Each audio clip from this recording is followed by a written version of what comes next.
what is up mga kapot-pot? It's me, Kuya Pot again, doing another camping vlog. So we are out here, not so early in the morning. It's a weekend and it's a Father's Day. So happy Father's Day sa mga tatay dyan, nagpakatatay at patuloy na nagpapakatatay sa kanilang mga anak. And so that's it. So it's a long week and it's a weekend. So pahinga tayo saglit with the family. And eto, magre-relax tayo sa isang camping site dito sa Pampanga, which is Ilog Kamalig, located sa Porac, Pampanga. And as you can see, car camping tayo. Pero dito full camping. It will be just a day camp since may mga kasama tayong chikiting. And papakita namin sa inyo kung saan tayo papunta, saan yung mga dadaanan natin, and kung ano yung makikita natin sa camping site na yan. So gamit natin itong ating Grand Vitara na very reliable kahit na old model siya.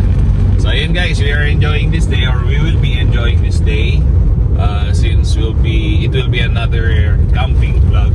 And guys, this is second episode. Kasi kung napapansin niyo dun sa karamihan ng ating video, marami tayo first ride, first everything, tapos hindi na nasusundan. So ayun, so this is our episode 2 of our camping vlog. And yan, promise namin sa inyo, mag-upload kami ng maraming videos about camping and all. Tuloy-tuloy na natin tong paggawa natin ng videos about anything that we are doing, especially kung weekends. So ayan, so this is a basic camping vlog. So papakita namin sa inyo yung mga basic natin na ginagamit for camping. And of course yung mga gagawin natin doon sa campsite. So once again, pupunta tayo sa Ilog Kamalig. That's it guys, let's go.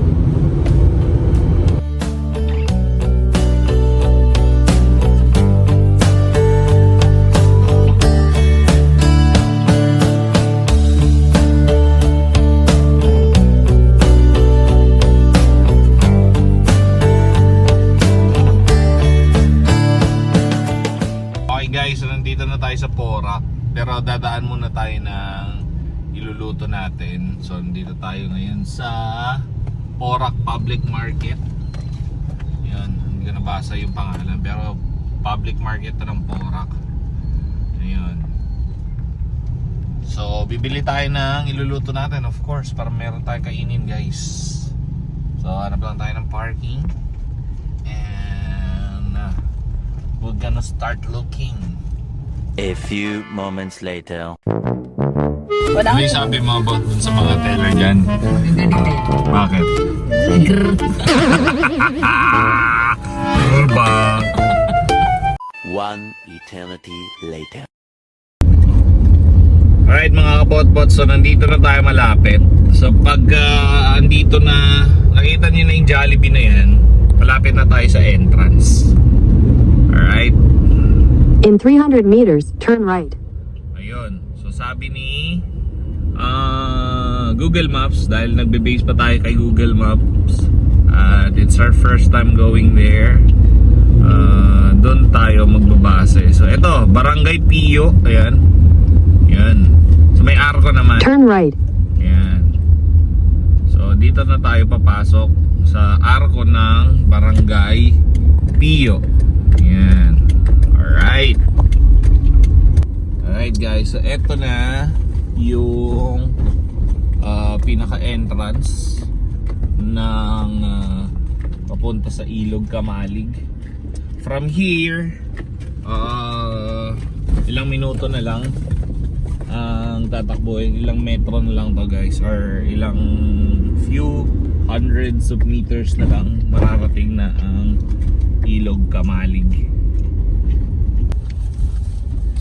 Okay guys, so ito, may mga makikita naman tayong tindahan bago pumasok. So para dun sa mga pupunta, walang baon. Don't worry, may mga mabibilhan naman bago kayo pumasok ng Ilog Kamalig. And base dun din sa mga nakita namin, Turn left, then slide right. nag-content sa Ilog Kamalig, meron namang tindahan doon kay Tita Malu. Kilalang si Tita Malu. Ayan. So hindi kayo magugutom doon, guys. So eto, yung marker niyan, I think simbahan yan. Mag-left tayo. So dito tayo.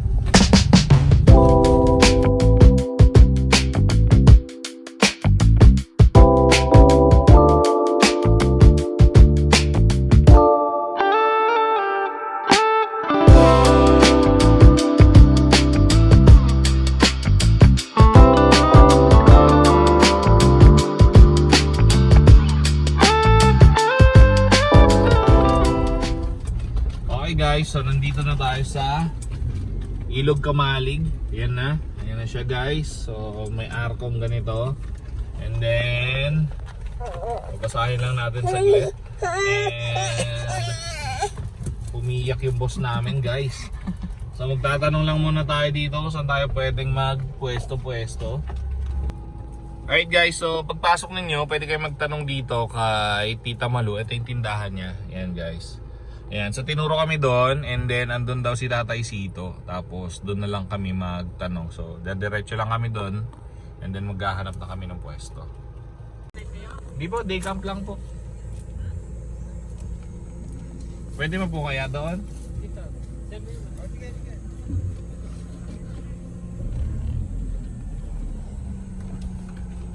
Alright guys, so ayan si Tatay Sito, ina-assist tayo.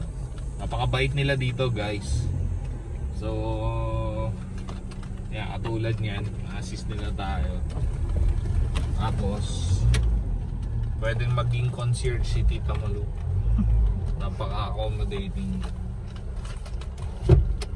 Okay, mga nakaset na. And then, ano pa tayong pwesto. Yan po pwede. Sige po.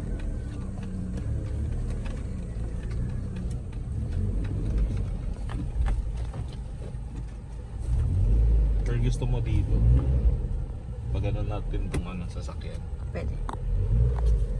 di ba?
Alright mga kapotpot, so ito yung ating simple na setup. So as of now, ayun, nagsiset up pa lang ng paglulutuan ng ating commander. And then, ito yung tarp natin, yan. Simple tarp lang siya, may mga poles and then tinalian natin. Tapos yung ating side awning tent na nakakabit doon sa ating sasakyan. So ito yung Ilog Kamalig guys, ayan. So kanya-kanyang pwesto, meron dyan sa ilalim ng puno. Meron din tayong kapitbahay dito, mga nakasasakyan, nakamotor. Yan guys, oh. Ganito ang view rito. So may mga dumadaan na kaplano, ilog. Yan, pakita natin yung ilog. Yan. Yan. Sobrang linis ng ilog guys. Ayan o. So makikita doon. Ayan o. Sobrang linaw. So this is Ilog Kamalig guys. Alright. So ito, may mga nagbakod na kanya-kanyang property na siguro yan. And then, pupunta tayo doon, mag-iigib tayo ng tubig. So, this is it guys. So pupunta tayo doon, malapit sa entrance. Alam ko may kuhanan ng tubig doon. Yan.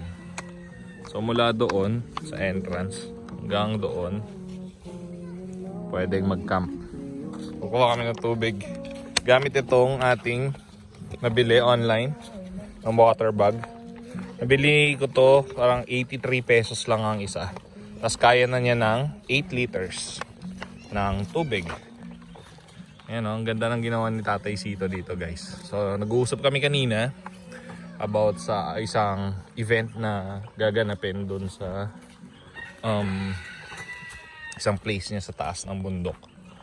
Makita natin tong part na to. Right. Ito guys, oh. Yan. Kita yung mga isda. Ganda. Yan. Yan, naayos nila paunti-unti. Right. So, kuha tayong tubig. Dito. Tara.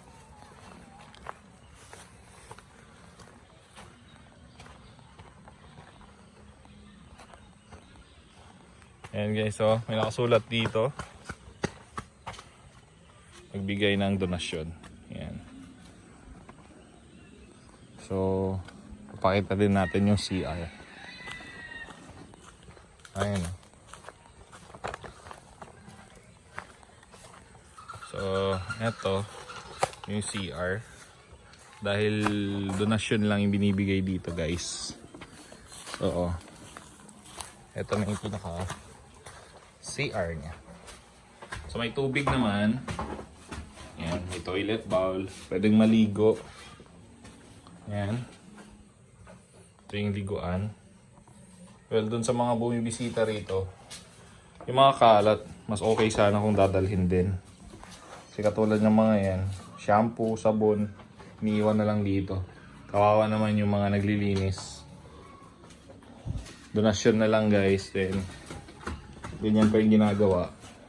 So okay siguro kung kukunin nyo sarili nyo kalat, tapos iuwi nyo or itapon nyo kasi may mga tapunan naman dito. Kasi kawawa yung mga naglilinis dito, nagme-maintain. Wala nang bayad, donasyon na lang. Tapos ganyan pa yung ginagawa. So magbigay tayo ng donation mamaya. Igib lang muna tayong tubig. Right mga kapot-pot, so igib tayo ng tubig kasi magluluto na tayo. Ayan, ewan ko nakaset up yung full nature hike na ito.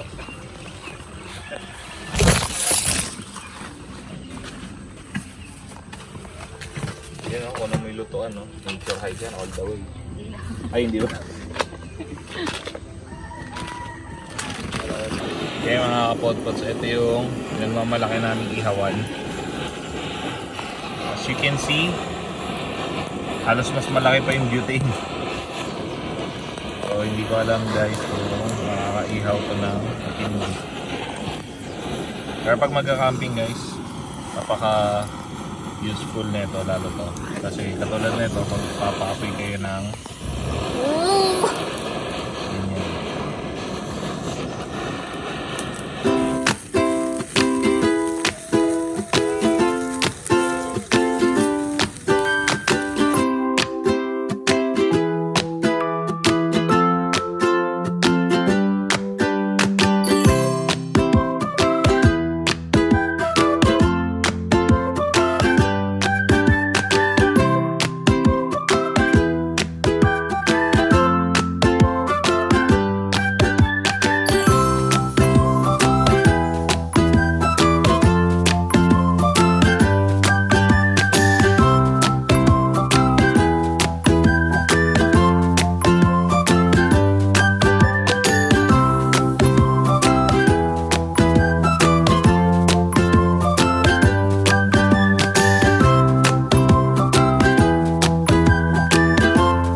Alright mga kapotpot, so ganito ang itsura ng Ilog Kamalig pagka bandang hapon na.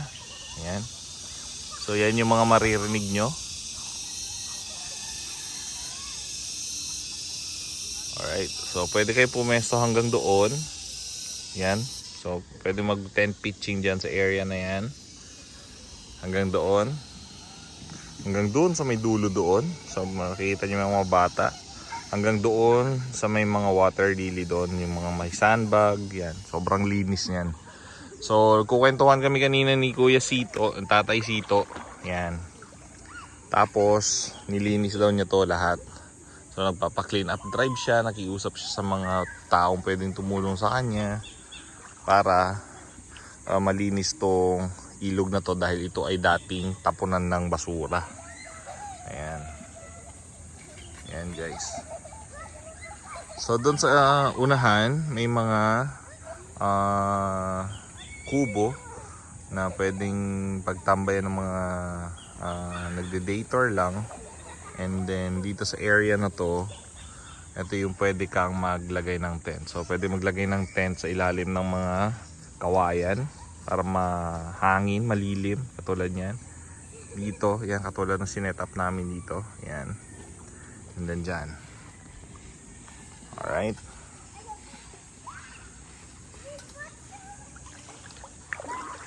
Yan. As of now, mainit yung tubig. Yan, sobrang linaw guys. Yan pa ako. So ganyan kalinaw yung tubig dito. Yan. Alright. So mainit yung tubig, pero minsan malamig din daw ang tubig dito. Pero ngayon kasi medyo mainit siya, para kayo naka-heater. Hindi naman, medyo maligamgam, pero ramdam ko sa balat mainit talaga. Ayan. So yun yung pinaka-itsura niyan. Then to, parang gagawin yata daw dapat to na fish pond. Well, fish pond naman na to, kaso wala pang fingerlings. Ayan. So ayan. So dito guys, walang bayad. Pero syempre, donation para doon sa maintenance ng area. Wala silang hinihinging kapalit, donation lang. So bukal sa, kung ano man yung bukal sa loob ninyo na ibigay kay Tatay Sito, yun na yun. So now nagliligpit na kami. Ayan. So ito yung pinaka area rito. Ayan o. Ayan.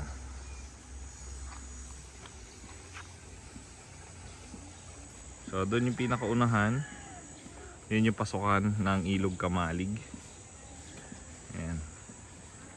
Makikita nyo yung mga kasama tayo rito, yung mga nakamotor. Ayan. Kanina may mga nakasasakyan. Ayan.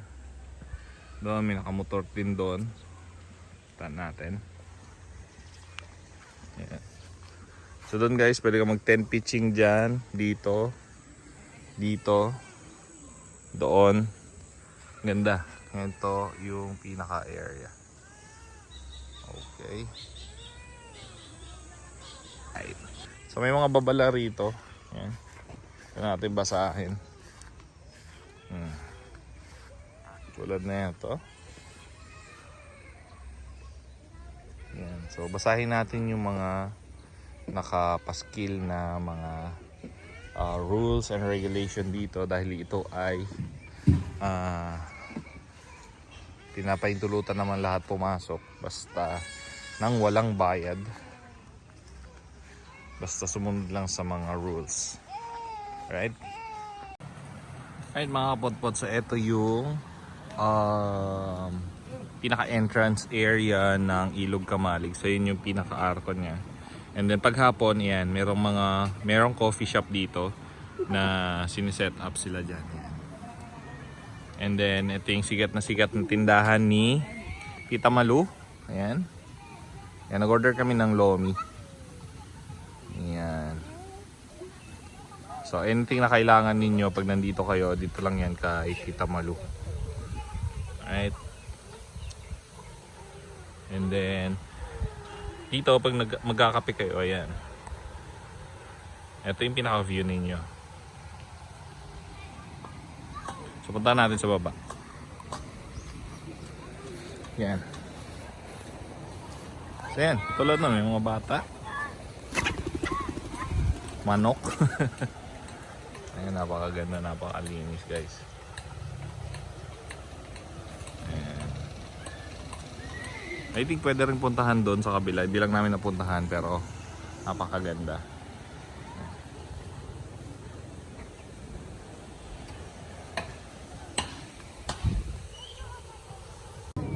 Ito mga kapot-pot to. Ito yung lomi ni Tita Man. Yan. So kung nagugutom kayo, gusto niyo ng lomi gabi or umaga tanghali, basta bukas pa si Tita Malu. Ayan. May lomi. 100 pesos lang to guys. Ang dami na. Ayan. Tapos may view ka na ganyan habang kumakain.